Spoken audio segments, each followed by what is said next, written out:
Thank you, Dr. Zulfikar Kaloro Saab, for such an interesting presentation. And Randy, this is another kind of stones you have here.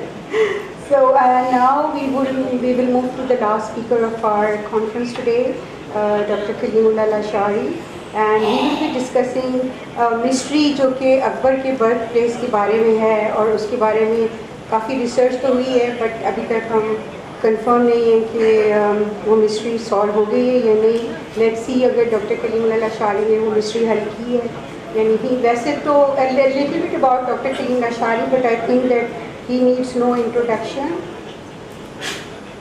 Everyone knows him in Sindh because of his work and because of his other contributions in the field of archaeology and heritage. He is an expert of cultural heritage और वो scholar हैं applied archaeology के, और इन techniques को उन्होंने use किया है to innovate into different research works into his publications and writings. और आप सबको मालूम ही होगा कि he is one of the basic founder of many departments which are dedicated to have funds like endowment fund and other causes of the culture, and his contributions include conservation of dozens of old buildings and establishment of museums.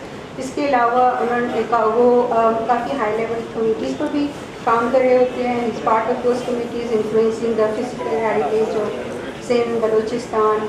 Is chairman of technical consultant committee for Moenjodaro, chairman management board for physical heritage and advisory committee for cultural heritage, government of Sindh. These are just a few. अगर मैं लाशारी साहब का पूरा introduction कराऊंगी तो बहुत time लग जाएगा. Well his recent initiative is establishment of central record rooms or offices in the government of Sindh, where he is the inspiration and architect behind the scheme. He is also consultant for the establishment of the archives and in the State Bank of Pakistan. He helped us a lot while we were establishing this archive in the State Bank. Then he served in many international forums, conferences, workshops, seminars, and he had taken research in country and abroad.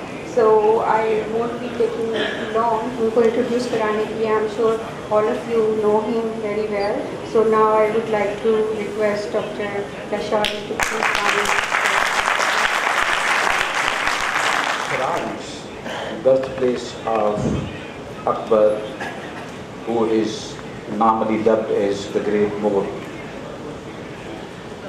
All of us know that the Mughals were basically having their capital in Agra, in Delhi, and they spent much of their time in Lahore as well. So once we talk about birth of a prince, there is always this thought which comes to mind that he must be born somewhere in those Darul Khilafah, Darul Sultanate. But the story is very interesting. Sher Shah Suri is one of the interrupters of Mughal dynasty line. He came and he intervened, and he was cause of the escape of Humayun from the mainstream, and he came wandering to Punjab and Sindh.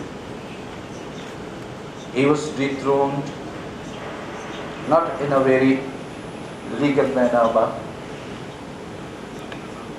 the fate had it, and then he has to be a wandering person in search of support to get back the throne.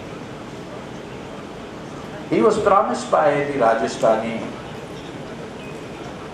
Nawabs, Rajas, Sodas, Ranas, but none of them proved to be brave enough to offer him support because they feared Sher Shah.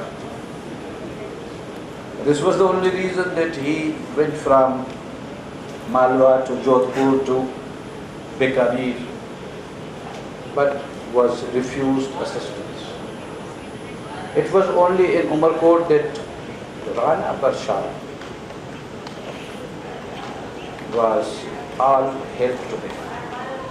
And it was here that he found solace in the scorching heat of third desert.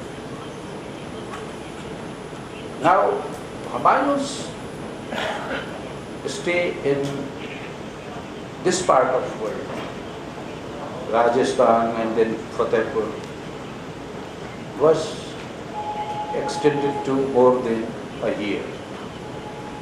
During this time when he arrived, he was accompanied by his wife Hamida Banu Begi.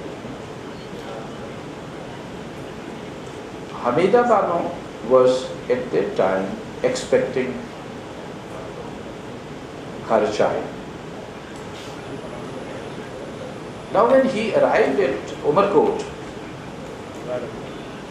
Rana sent his brother to welcome Badshah outside the town. And then he asked forgiveness of the Badshah that he could not meet in person today as it is not the auspicious moment. And he said that I will come in the morning by myself and take you in to the town. So this is what the story says. Bir Basum writes like this. Now, hearing about sojourn of Humayun here in Umarkot, one of the commissioners in Sindh was really intrigued and he got very interested into the topic, and he sent across his messenger to Umarkot that he intends to visit Umarkot and he will hold darbar there.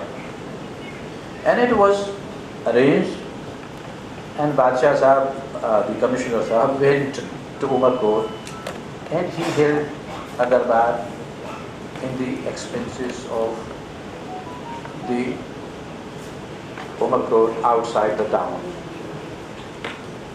बड़े दरबार, बड़ा खेमा, बड़ा शामियाना is the normal viceroys used to do. So the commissioner here, who was heading Sindh province, was like the viceroy, and all the dignitaries were there.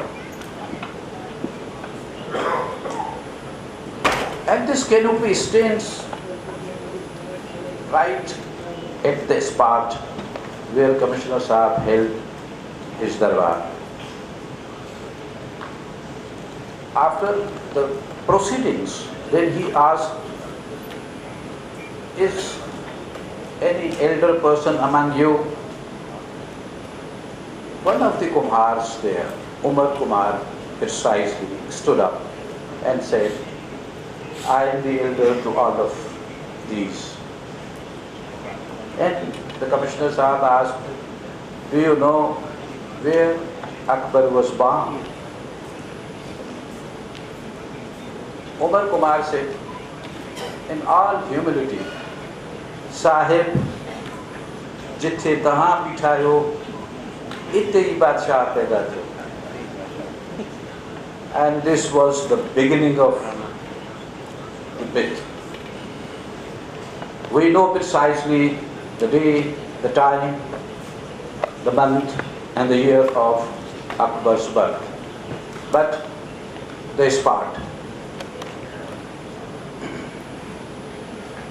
Now the Commissioner Sahab ordered that the spot, very spot where his chair was, that it should be marked with a stone, so that the world should know that Akbar was born here.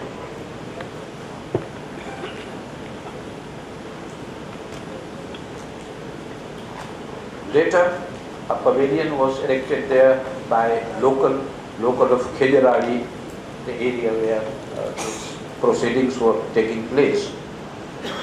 Ashraf Shah Sahab, he built a canopy there. So this was the first stone which was laid on the place where the chair of the commissioner was put for that proceedings.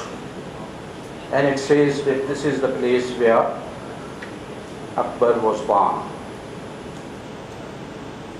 And this was the canopy which was built by Ashraf Shah, and this was the inscription, bilingual inscription there, which was there. This pavilion stood there for more than 100 years. So this is the inscription in Sindhi which was there.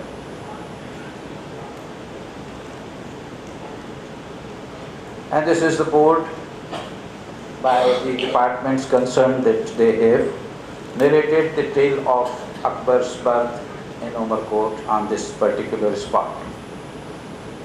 So this is the canopy which was repaired, and then it stands there, and it is the place where normally visitors are late to go and see the birthplace of Akbar Badshah. So where is the evidence? The evidence is not contemporary. You see, this evidence is from Umar Kumar, the potter, who says that this is the very place.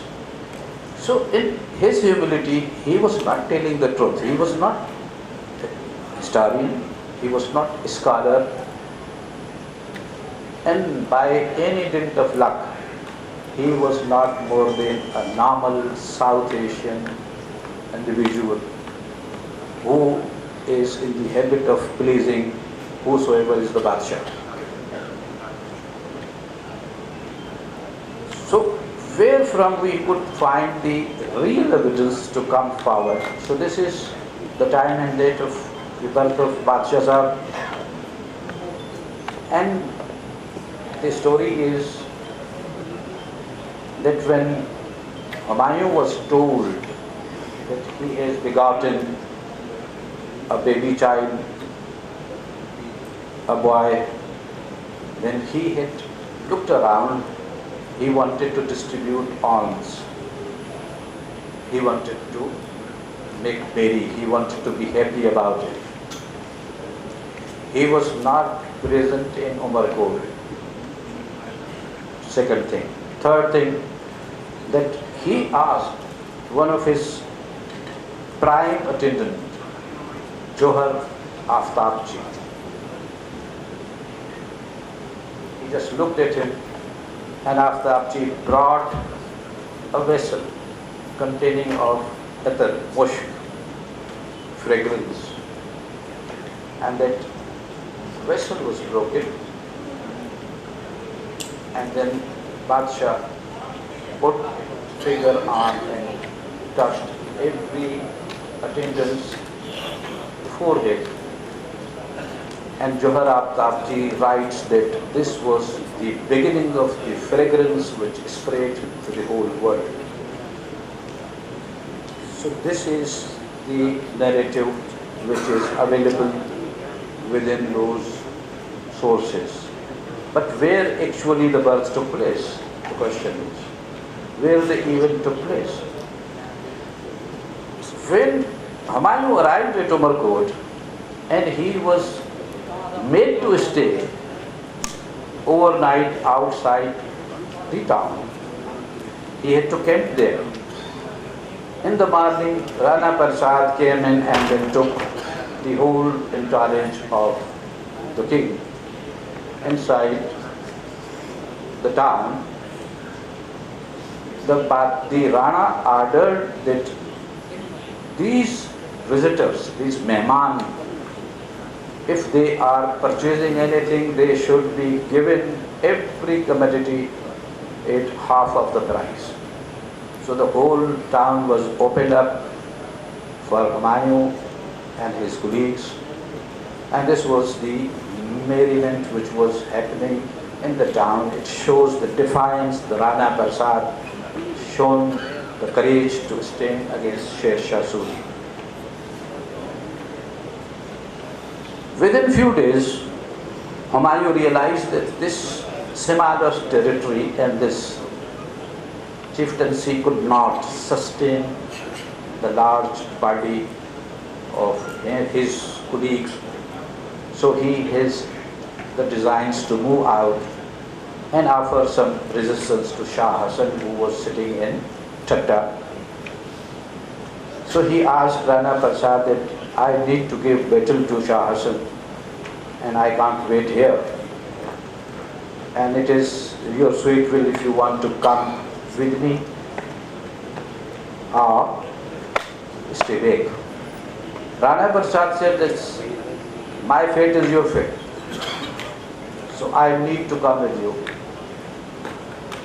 Johar Aftabji writes that we moved out of town, we placed the families in the middle of the fortress, in the mid part.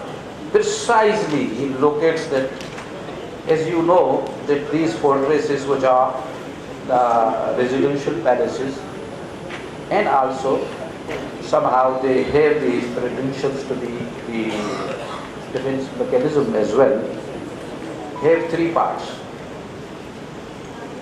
So the third part was reserved for the Rana's family and the middle portion came Humayun's family, and then these gentlemen departed to Fatehbad. And it was in Fatehbad that the news was brought in. So now there is another piece of evidence that is there against the word of Umar Kumar, which says that the family was moved into the fortress.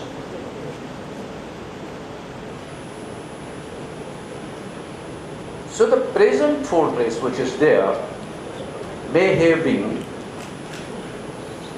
repaired, renovated, readopted several times because it has the features of colonial period as well.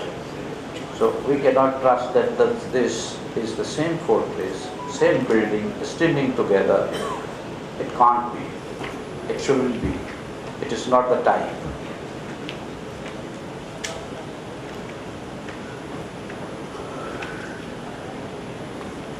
When we look into the history of Umarkot, they say that it is Amarkot, founded by Rana Amar Singh, and there is very good tradition which is attached to the history of this town. And we know that for sure that it has actually changed hands from year to year, centuries to centuries. At one point of time, the Umar Sumro himself, the later Sumro ruler of the part of Sindh, was also located within these areas, and that is the roughly 14th century. Subsequently, we know that the Mian Nur Muhammad Kalora Sahab was also there, and he made extensive repairs to the fort, and he wanted to develop it as one of his residences, and he wanted to make it a defensive system. And this was the time when he purchased cannons from East India Company. He paid huge amount for that, so this is also within the records. One of his cannon has the inscription giving his name and the royal title there. So when we see the traditions of Umarkot, so they say that the Umarkot is famous for four things. One is the tiger waist ladies, and another is the Lamba Talab and the bravery and the swords. So when we ask people there, where are the Lamba Talabs? The town had been thriving on the rains which were bringing in the rainwater run, and that was accumulated outside the town. And this is the very same place where we have today the spot pointed out by Umar Kumar. So this can't be a place where a camp should be installed. I looked into the records of the water supply scheme which was brought into the town during 70s, and they had this contours of the town, and this area is completely ruled out to be a place where a residence could possibly be held, because it is inundated by the rainwater and the water remains there for 9 months of the year, 10 months of the year, in conditions which are favorable then for the whole year. But if the rains are failing one year, then the Tanab is reduced to smaller parts, and then there are 4 parts of this depression which retain the water. This was the fort which was taken by the Tarakhans as well, and one of the famous Tarakhans, Mirza Jani Beg, was born here, born in the fort. This is the reason when Jani Beg was made prisoner, sent to the Delhi, Akbar gave him lots of respect and gave him back his sin, and he was also in every majlis used to say, "This is my birthday brother." So the evidence was all the time coming there, and the fort was in the Karoda period given to the Jodhpuris. It was subsequently retrieved, and then it is with the government of Pakistan now. Now the direct evidence comes from Johar Aftabji. He used to keep his daily account. So daily diary was with him, and this is the account which is available, published, translated into various languages. It is so vivid. It gives details of each and everything. He was the person who was with the king all the time. 24 hours of the day he was with him. So he would be failing in remembering the major events, and such a major event like installation of family within the fortress. Another chronicler was Gulbadal Begum, the king's Akbar's aunt, Humayun's sister, daughter of Babur. Her account is very famous. It has also been translated in various languages. Another Khan Mir's account is there, who was very close to Humayun. Rather, he was in relationship with the Humayun, family relationship. His account was there.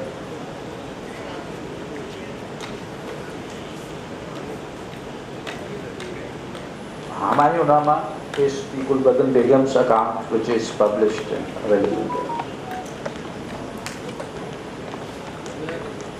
Another Bayezid's account is Tazkira, in which he is giving details of Humayun's period and also about Akbar. Mir Masoom has also given this detail of Akbar's birth in the fortress also.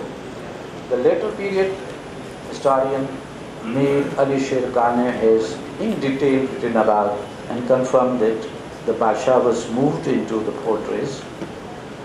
So he was residing there when this event took place. The king Akbar asked Abul Fazl to write about his life, and then he asked the family members to assist Abul Fazl and gave them the details. So it was basically reason that the family members were interviewed by Abul Fazl extensively. As you all know that Abul Fazl was one of the encyclopedic knowledgeable person who wrote down Ain-e-Akbari, which is very much in details, where each and every tehsil and talka and the revenue of it is written.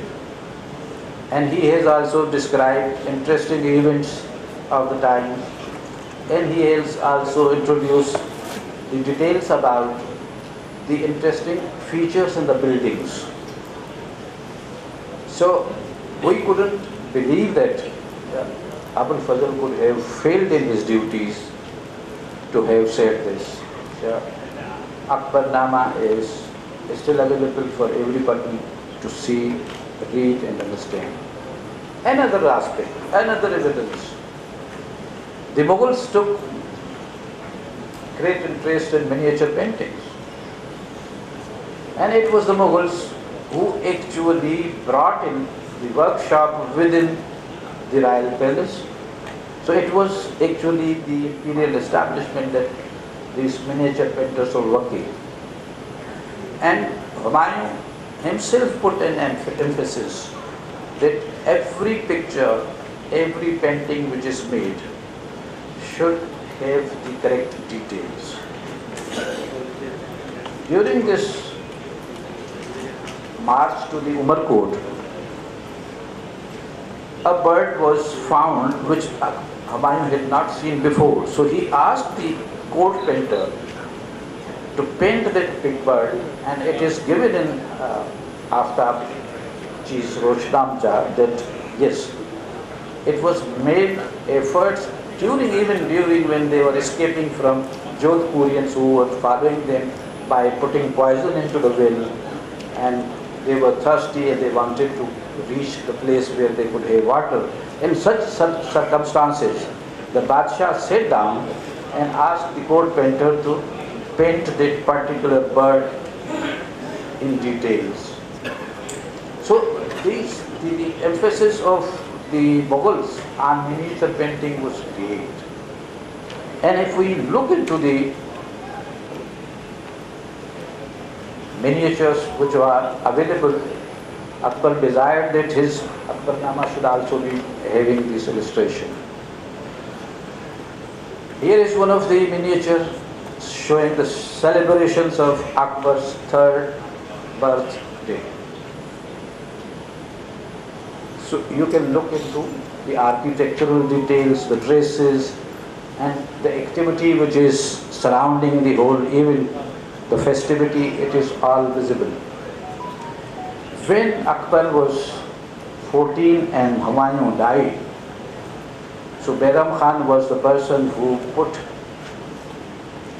Akbar on throne, and the details are there. And as all the students of history know, that Akbar's initial period was really under the influence of the court ladies and also the tutelage of Bairam Khan. And this is one of the miniature which shows that how Maham Begum is there and Bairam Khan is there and the youth is surrounded by them. So you can see and feel the details of any event very vividly described. And here is Mahamanga's son, who was brought in, and Mahamanga tried that he should also get some place among the royal space. But this youth was not up to those standards. So he, in his fury, one day killed a person, and Akbar witnessed himself that murder. So he ordered that Adam Khan should be thrown out of the fort, and Adam Khan died. And Akbar went himself to mother of Adam Khan and described the whole event and told her that the justice has been done. Akbar going hunting. This was Humayun, and Humayun when died, his funeral activity is then depicted into this. Now, I was looking around that when every detail is there within the miniatures, every event of the particular life, Akbar's life is there. So the birth event should also have been depicted. So when you look around, you will not fail to find the birth is being painted within the miniature, and there is the fortress fully visible. There is no doubt about having the king right in the midst of the plains. So this was not the only one miniature. Another one, details, another one, and the merriment which was being made. So, ladies and gentlemen, thank you for your attention.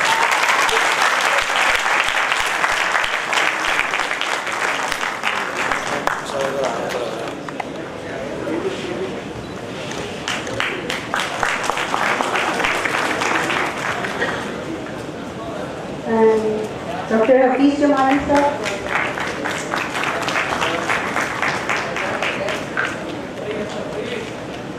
Dr. Jonathan Mark Nair. Anwar भाई ये दो मेरे पास सीधा नहीं आ रहा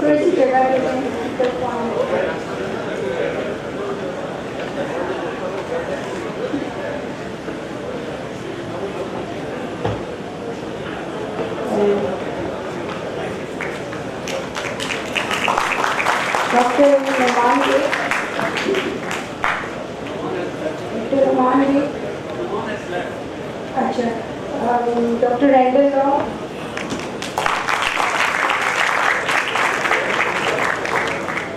And then we have Dr. Zulfikar Kadoro. And in the end, Dr. Kalimullah Rashad sir.